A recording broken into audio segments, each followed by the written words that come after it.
An absolutely jam-packed show. Big exhibition matches in New York and the Bay. A brand new college water polo program has been announced. U15 wraps up in Brazil. And our big conversation with Stanford head man Brian Flacks, all coming up on The Counterattack.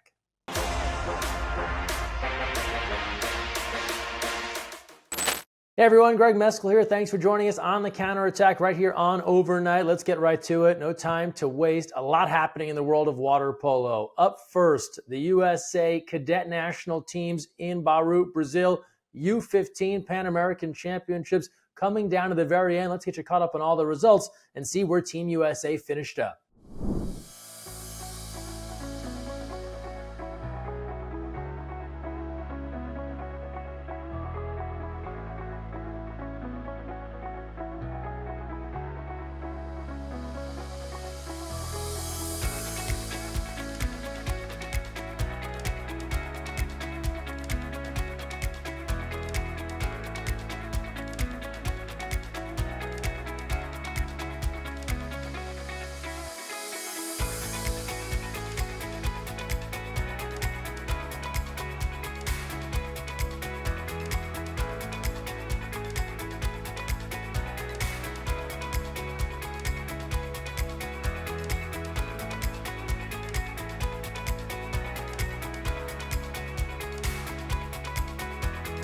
I think that our team just really came together and we played so well, and I'm super proud of everybody on our team.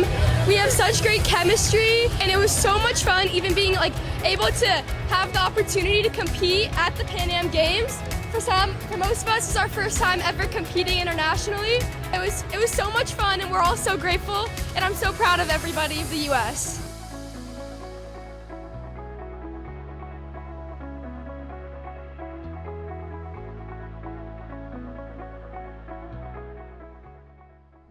From there, let's head north to New York City, where Pro Reco and FTC, as we told you last week, took part in their big East Coast tour. A lot of hype. We had guys walking around in water polo suits in Times Square, helping to spread awareness of our favorite game. The two squads, legends in the European club space, they took exhibition matches against Princeton and UCLA at Asphalt Green before squaring off against each other this past Thursday. Those games are all live right here on Overnght. Then the two clubs headed to Princeton for the Princeton Invite. More exhibitions against college squads as they get ready for their European club season. Some new look faces on both rosters. Let's take a look back at all the action and all the hype.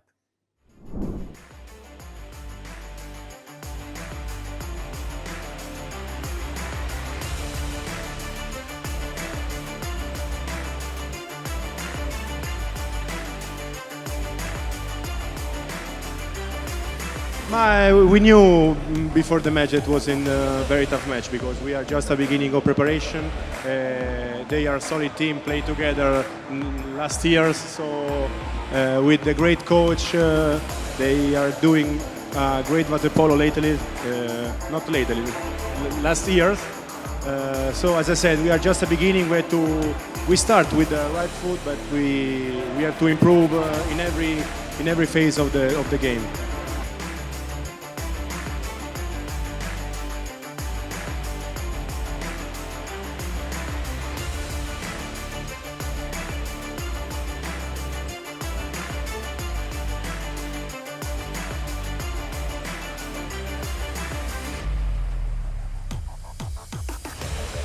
Well, for sure, tomorrow night is going to be a much different game against a very, very strong team of Pro Reco.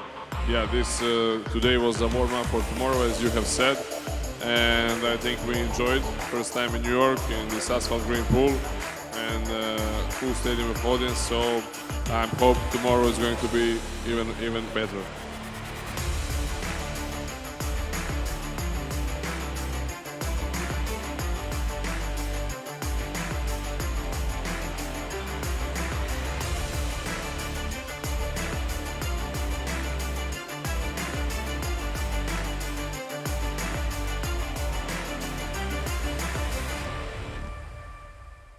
Let's now head to the Bay Area. While FTC and Reco were in New York City, other European juggernauts, Barceloneta, Marseille, they were in the Bay Area to take on the Cal Bears, all part of preparation for club season getting underway in just a few weeks. And think about those four teams, could be a little preview of the Champions League Final Four. Come next spring, we will see a lot of water polo to be played. But in the meantime, a good test for those clubs as they build their teams for the season, and then a great test for a team like Cal as they're launching into the 2025 campaign. Overnght was there with the coverage.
And now we turn to college water polo with some gigantic news. Anytime there is a new team added at the varsity level in the NCAA ranks, that is cause for celebration. And St. Mary's, the Gales of Moraga, adding men's and women's college water polo.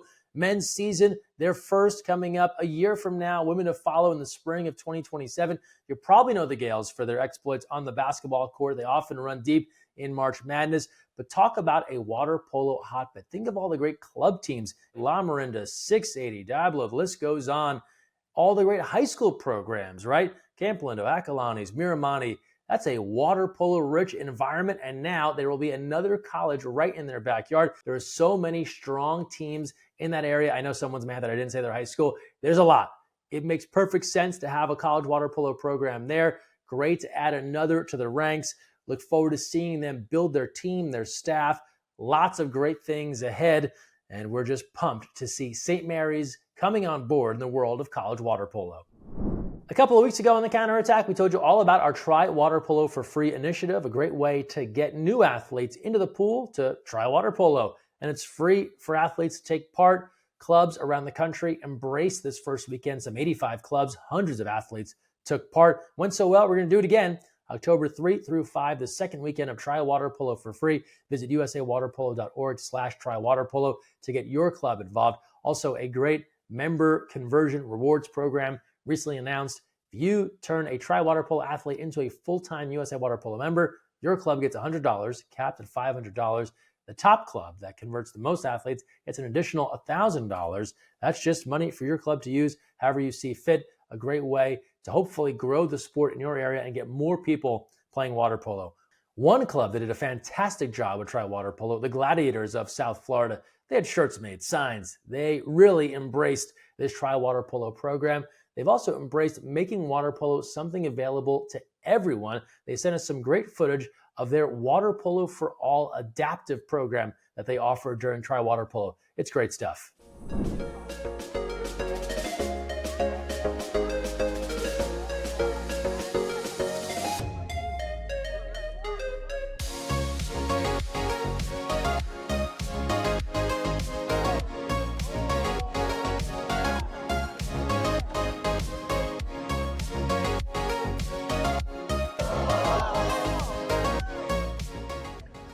And now back to college water polo. We told you about FTC. Recco headed off to the Princeton Invite. Let's get you updated on some of the big scores around the country. Here's a look at some of the top results. Again, Princeton hosting many of the best teams in the nation. UCLA was there as well. Again, just getting started now, just weekend 2. So a lot of great water polo to come. And from there, let's transition to our big conversation as we caught up with the head coach of the Stanford Cardinal, the men's water polo program, into year 4 leading the card. Is Brian Flacks joining us for our big conversation.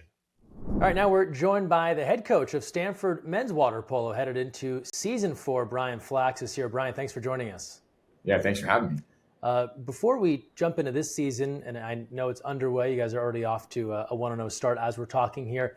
want to just reflect back on last year. I know it was a goal to get back into the NCAAs and make the postseason a regular thing like it has been in the history of Stanford. How important, even though you didn't win the ultimate title last year, how important was the progress that the program made last year, in your opinion? Yeah, it was huge. I mean, the last time we'd been to the tournament was 2019, where that was the Ben Halleck, Dylan Woodhead era where we won an NCAA championship. And so, the group of freshmen that I inherited at that time had never been to an NCAA tournament. And so they really built kind of that program and put it back in a place, I think, and left it in a place where hopefully it's something that we do every year now at Stanford. It's kind of the ultimate goal is you want to be at that tournament and put yourself in contention for an NCAA championship. And it was special for me. I came in with this group of kind of young sophomores, Riley Pittman, Soren Jensen, Ethan Parrish, and Jackson Painter. We grew and Nolan Krudog, who had to unfortunately medically retire. Don't want to leave him out, but and they built this program and every year chipped away. I think the first year we started with them, my first year, we didn't beat a single team in the NPSF.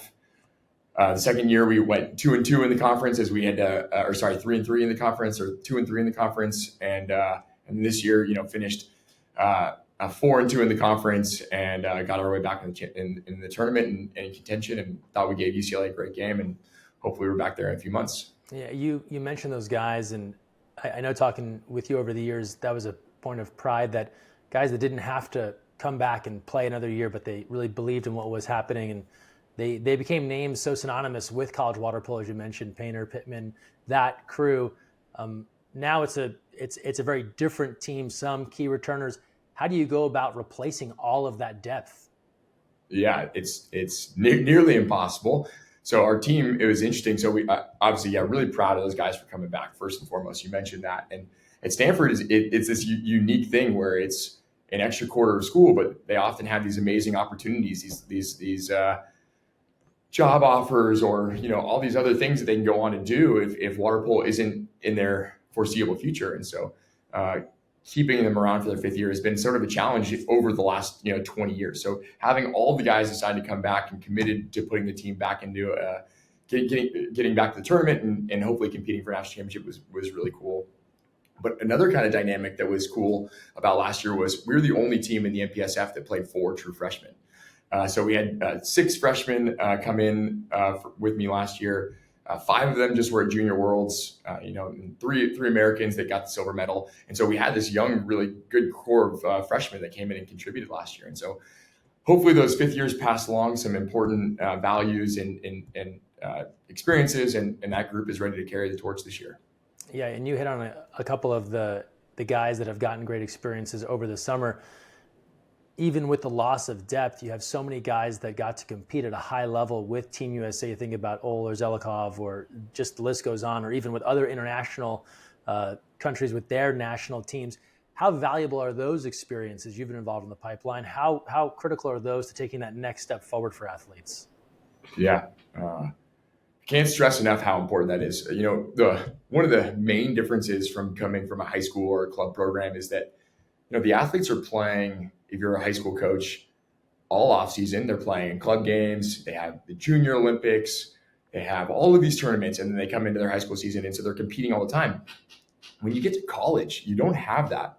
You actually kind of lose all those opportunities. You get 4 games in the off season that you get to compete in. You can set up scrimmages and things as a club program over the summer. But ultimately, it comes down to 25 games during a season, and every game is must win. And so getting guys to go overseas, have the experiences at Junior Worlds, at World Championships, playing on at the highest level on the biggest stage, it's just a good opportunity to get them that type of experience of playing under pressure and ready to play in the college season. So I think it's invaluable, and hopefully we continue to have guys that represent their countries and go play on the world's biggest stage. Yeah, that's a great point. It's almost counterintuitive, right? You wouldn't think you would lose games, right? But when you're in that younger age group, you can be playing in pretty competitive water polo year round. I was going to ask it later, but since you brought it up, the transition from high school coach to college coach, and it's interesting, your predecessor, John Vargas, did the same thing. I remember, although asking him about that, and he said, well, Greg, by the way, I was the Olympic coach. I said, I know, but I was asking about the transition from high school to college. What is that now in season 4? What was the biggest adjustment for you for those different levels, and kind of how have you grown in that over the last couple of years? Yeah, I get that question all the time. And similar to John, I had a lot of experiences with older Black, was the World University Games coach in 2019. I was with the senior national team before, so had some experience with older players. And there are definitely some differences. The recruiting is different. And uh, the most obvious is the thing I actually just talked about, which is, our entire year comes down to these 25 games, but every game is must win, every single one. I don't think people understand how just challenging that is being in our conference, and our conference is generally the most competitive and has top teams. And so you get you get the automatic bid, and then two at large bids that you're trying to put yourself in the best possible position for the tournament. And how every weekend it feels like is a must-win game is different, and trying to manage load over 3 months and trying to make sure that we're ready to go and prepared for each weekend, and build at the same time, because you want to perform your best in December. So I think that's probably been the most challenging and the biggest learning curve for me, at least. Yeah, I don't think people realize how similar, and you probably not make this connection a lot, but college water polo and college football are similar in some ways, in that you can't take a bad loss. It's gotten a little bit different. Football's expanded their playoff and that sort of thing. And the men's water polo tourney has grown a little bit, but you just can't afford to drop a game, right, to a team that's maybe outside of that very top ranking, or you might find yourself on the outside at the end of September. James Graham's a good friend of mine. He was the World University Games coach in 2019. And we joke about this often, but every year that at-large bid spot comes down to the very last weekend in college. Every single year. And you can look back on the seasons. Every year I've been here, it's been one single game and generally one goal over those 30 games that have made the difference of you getting in the tournament or not getting in the tournament. Even this past year, Amazing team, one of the best records we've had in 25 years. And this is now playing double round robin in the MPSF conference tournament. And up until the day of the selection, we didn't know if we were going. Obviously, and then a fantastic team in UOP that didn't make it. But I can't understand how impressive these kids are, that like getting up for every single weekend, just like the college football season, but doubling those games, playing nearly 30 games and being great over 30 games, and how difficult that is. Yeah, that was a nail biter at the end of last year, right? I know Pacific felt like they had put a pretty, as you know, James, right? He had the numbers crunched and put forward a very compelling argument about why they should have been an at-large pick. It's good for the sport to have that level of debate, but it does make the calendaring and the scheduling difficult. I do know that they have now secured, I believe, all the teams that they didn't play last year. Pacific will get a chance this year. I know Fordham's going to play a lot of the big teams as well. From a depth parity standpoint, how good is it? You obviously want to win your games, but as someone who cares about the health of the sport, how good is it to have other teams that can be just as competitive as the quote-unquote Big Four? Yeah, we're in this really interesting time in college sports. I mean, I know everyone keeps saying it, but you have transfer portal, you have NIL, and then most recently the NC2A settlement that now allows for the scholarship limit to change amongst teams. And so we're going to see, as I mentioned last year, the most competitive year in college history was last season, and that is only going to increase every single year. The competitive equity across our sport is going to be phenomenal, and it is going to make it so much harder. I'm a huge proponent of, one of the things I love that every game in the men's season matters. I'm a big proponent of adding teams to the NC2A tournament. I think it's a great opportunity for us to showcase our sport. But in the meantime, with the kind of the rising tide, we're going to get some great water polo games, and it's going to make it really, really fun for the fans. Just switching gears a bit, and I know it's something that's probably tough to talk about, but your team in the news in the offseason, and not for reasons that any program wants to be written about, but allegations against you and the program. What can you tell us about that and where things stand now? Yeah, I can't unfortunately share much. I can tell you that there were allegations made against myself, the program, and the coaches. We underwent two separate third-party investigations.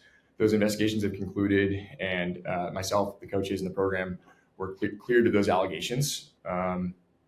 It's been hard. It's been challenging and difficult, and I'm definitely, as someone that values their relationships with their players, sad that there were these families that didn't necessarily have the experiences they wanted at Stanford.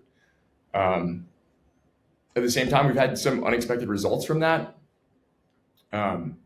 I feel more confident than ever in what we're building here at Stanford, and more excited about the team that we have.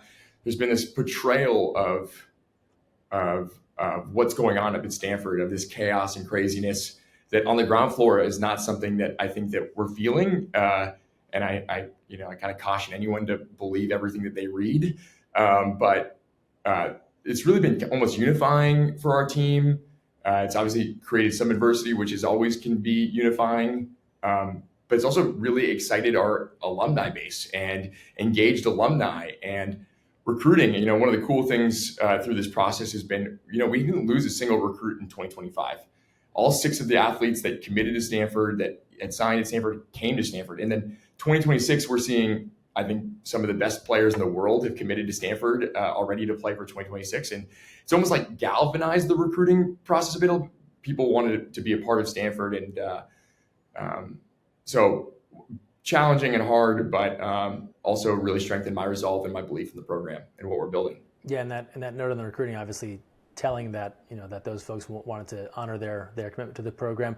One thing that came out of this as well, you had some of your former players, some Stanford alum, really come out in support of you and the program. You talk about kind of those silver linings from a tough situation. How did that make you feel when you see people just stand up and kind of offer their support? Yeah, without probably getting emotional. I've been a part of water polo now for 30 years. I started with playing when I was 7 years old, and like anyone that's a part of this community realizes how special it is, like how passionate and special.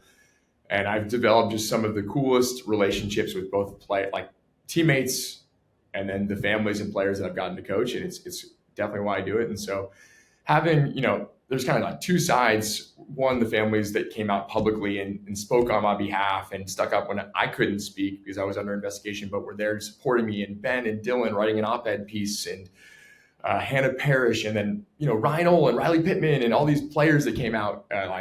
Just to support me was really special.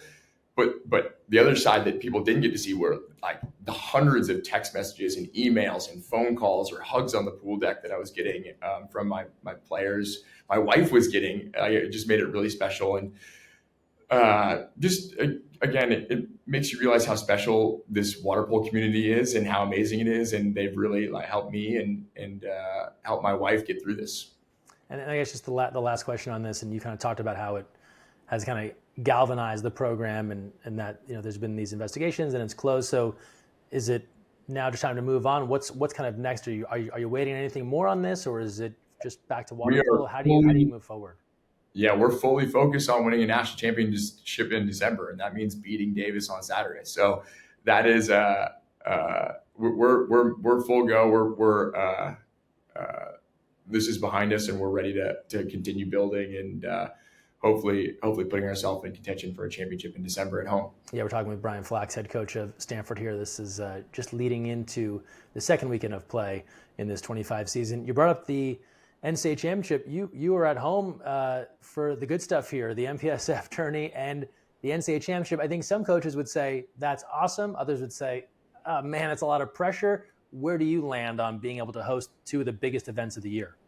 This is the best outdoor aquatic facility in the world. Like, there's no better place than to host NCAA championships at Stanford University.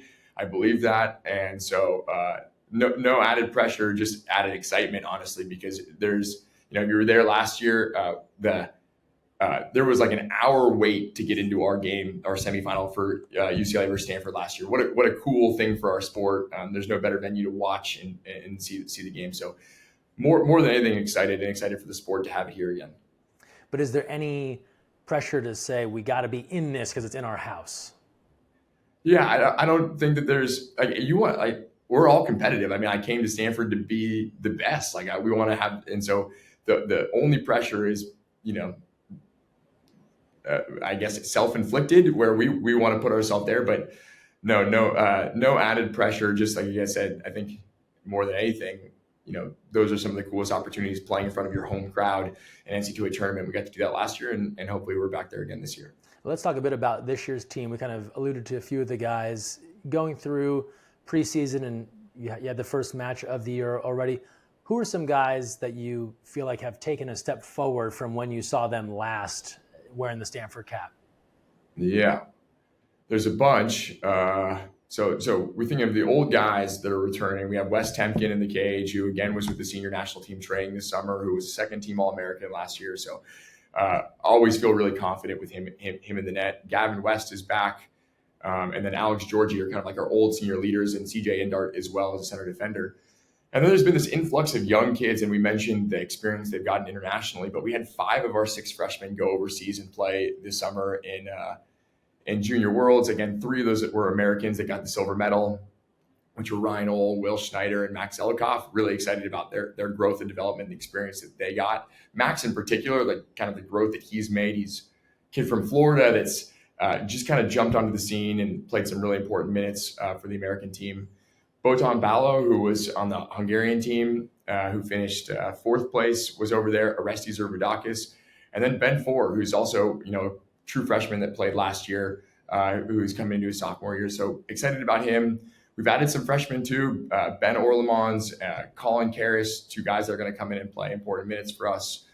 So, I think that they've again, we have a really nice mixture of some guys that are returning with this experience, and then some really, really young guys that got this great experience and have grown a lot since from year 1 to year 2. So I thought we played really well in weekend 1, and hopefully we continue to build off that the rest of the way. You mentioned one of the returners, Alex Georgie.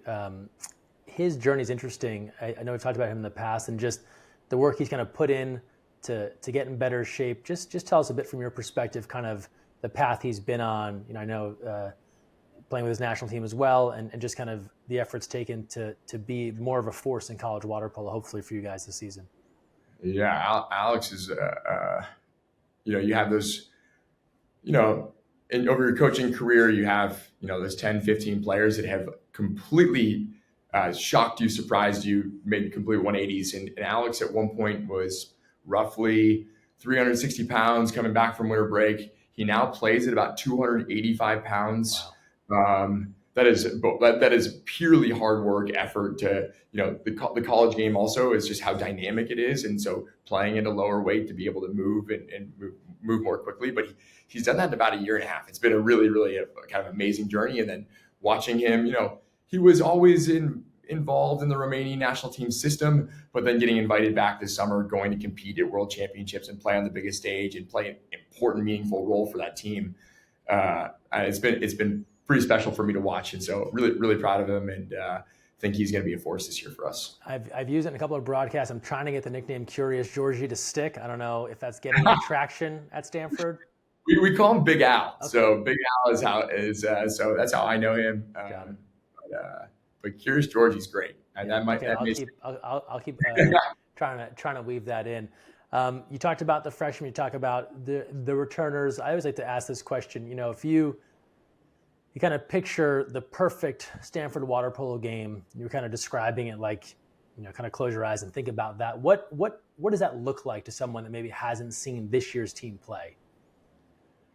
Yeah, I mean, if I think that the biggest area of growth that we made as a program last year was we gave up fewer goals than any team in the United States last year per game. And so I'm definitely more of a defensive-minded coach in terms of the way we play defense, how tough we are on defense, how disciplined we are on defense, and then the way we play 5-on-6. So the way we play when we lose a player. And so we're going to be, I think, hopefully thoughtful and controlled offensively, and really disciplined in the way that we play, but also, I think that a lot of people think that I am like this, like very structured and disciplined. And there's part of me that's that, but also like we love to have creativity and be dynamic and change and innovate. And I think you have to do that based off of your roster and the players that you get and their strengths. And so this year specifically, we have 2 great centers. I mean, we have Will Schneider, who I think was one of the best centers in the world at Junior Worlds. And as we just talked about, Alex Georgie. So we'll play really a center-centric offense, I think, with some phenomenal shooters around, which are going to be hopefully balanced and thoughtful and controlled offensively and control the center position. And then defensively, again, hopefully we're doing a great job of forcing difficult shots and keeping the ball away from our net. And if they are shooting it, and hopefully they're shooting in front of a lot of blocks and against a world-class goalie, Wes Temkin. We've talked about a lot of turnover with guys moving on, newcomers. Who's that voice or voices in the water that the guys will listen to, kind of your leader in the pool? Yeah, I should have mentioned this, but we also picked up a senior transfer, a graduate transfer with Jean-Pierre Dimontier, who was a UCLA player, transferred in, and he's just had an unbelievable experience. Was with UCLA during a whole bunch of NC2A tournament runs, so he has that kind of NC2A experience. Was a national team player for Italy, phenomenal player. But we bring back, like, we brought him, and we have Alex, and we have CJ. And Gavin West, like this kind of old group of guys that I think have been around me for a while, been around the program, and understand they're kind of like they keep us level, they keep us controlled, and they're the voice of reason, I think, when we play. So I think we'll lean on those guys mostly. Yeah, I'm so glad you brought up Dimontier. What a huge addition for your team, and just a guy that can make something happen, right? I think it's hard to find those guys, right, that are just experienced and veterans, and coming from the Bruins has played at the highest level. Sounds like he'll be a welcome addition. Yes, huge addition. Both, like, as a player, phenomenal player. But if you ever get to know Jean-Pierre, one of the nicest, hardest working young men I've gotten to know, and so he will fill a huge void for us. We graduated Riley Pittman, Jackson Painter on the right side of the pool last year. So I mean, our offensive production was really relied on those two guys for 3 consecutive years. And so losing them was a big blow, but plugging in someone of Jean-Pierre's abilities right away and someone who can play significant minutes for us on the right side of the pool was huge. Yeah, he played a lot of club ball, I believe, with New York Athletic Club this past year as well. I talked to Chris Whiteleg months ago. I don't know if you heard the story that his brother Massimo and Jean-Pierre, it's the same names from the old movie Kicking and Screaming with Will Ferrell. And so they have this whole running joke about these guys having the same names from that movie. Great movie. He went deep in the movie archives. Last one for you, and again, I appreciate you taking the time, just because we have it in common. Being a dad of a young kid, how's that changed kind of your perspective on everything that you do? Obviously it's like a life changer, even if you weren't a coach. But how does it bleed into what you do here in water polo? Yeah, well, I'd be curious your answer, honestly, on that too, because So I mean, I'll tell you, it kind of sets everything down a level, right? Like, all your stuff that you're passionate about is still super important, but it does. I don't know how you feel about this. It does, like, take the sting out of certain things, because you're like, I still have this thing that's so much more important and is amazing, and it just puts it all in perspective. Like, things are still important, but they're not. It's just different. It's kind of hard to explain, but I think it provides a super healthy balance to your life. We can get so, like, laser focused on the goal or the task or whatever. And I think it's done a nice job of just opening up your world to so many more things and making it, like, fuller and richer. Yeah. I mean, I think that's probably pretty spot on. I think it's way harder than I expected, but so rewarding. And I have a little girl, and so there is nothing better than coming home to her at the end of the day, or having her in the stands and seeing her after a game. And I think you put it best in terms of just kind of level setting what's important in life. And I have another one on the way. So I have one due roughly 4 weeks from now. A little boy coming the day before we play Cal. So that will throw another little interesting wrench into season, but really excited, and it's definitely the best thing that I've ever done. And yeah. The good news is, like, they don't care about the exclusion ratio. So, like, they're not bummed about your 6 on 5 percentage. You play 5 on 6 or how your defense was that day. No, she does not care at all. Yeah, Brian Flacks, thanks for taking the time, and good luck this season with the Card. Right, thanks, Greg. Thanks for having me. Once again, big thanks to Brian for joining us here on the Counterattack. Good luck this season with the Stanford Cardinal. Now to our Momston goal of the week. We're going back to New York City, asphalt green. Pro Recco taking on UCLA, 2 powerhouses in their respective leagues. And it's the stars from Recco. Alvaro Granados, who joined us here on the program just a couple of weeks ago, giving off to Grada. How about the powerful move there? That's excellent leg strength to be able to stay in position, ward off defenders, and put that one away. Great scene in New York City. And that's a look at our Momsen goal of the week. Don't forget to share some of your favorite plays. Tag us, DM us at USAWP. Also share with the Overnght social media accounts as well. That's going to do it for this week's episode. Thanks so much for joining us. And don't forget, when you're on the counterattack, look weak side.